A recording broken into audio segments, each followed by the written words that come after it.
Depression is generally regarded, almost universally regarded by the medical profession and many, many mental health professionals as well, as a disease. And they say and compare it to insulin-dependent diabetes. So the idea is if you have depression, you're just like a diabetic who needs insulin, only because you're depressed, you need an antidepressant drug that gives you the brain chemicals, the neurotransmitters that are missing. When you say, I'm very pessimistic about the future, I don't enjoy life, I'm having trouble with my eating and my sleeping, and my sexual energy is very low, and maybe I felt a little bit suicidal. When you present those symptoms, most often people present them to their primary care physicians, general practitioners, family physicians, internists, and often, according to a study by the RAND Corporation, within 3 minutes a prescription is being written out for an antidepressant drug.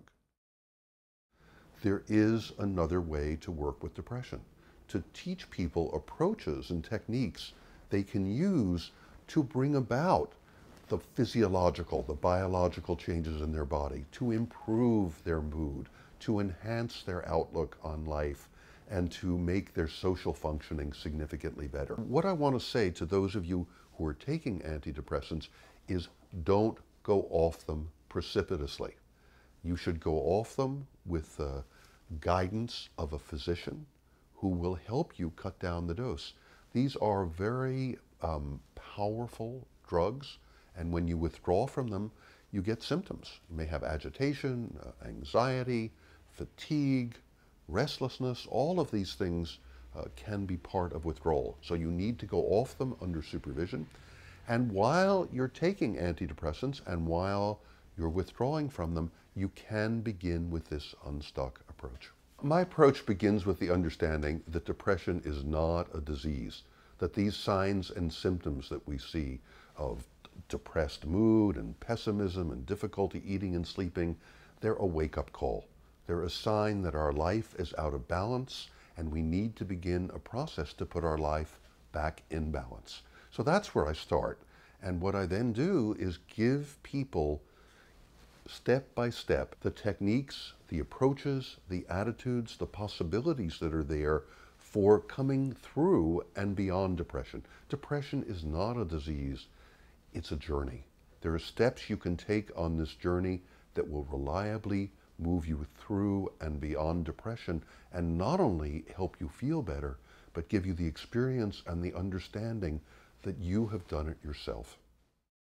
At the beginning of this journey through and beyond depression, it's important to find out if there are diseases that are contributing or causing your depression.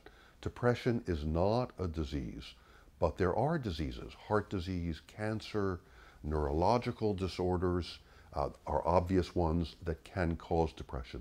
And there are also other physical causes and contributors to depression, a malfunctioning or underfunctioning of some of the endocrine glands, sensitivities to particular foods, deficiencies of vitamins and minerals. So you need to get checked out by a physician at the beginning. And that's part of getting ready for the journey.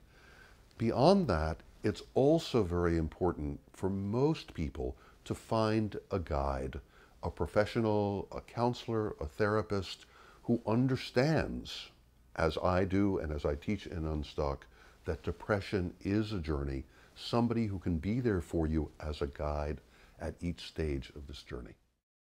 As we talk about this process, this journey that I describe in Unstuck, what we'll find out and discover is that we begin with hope and with the possibility that we can make this profound difference in our lives.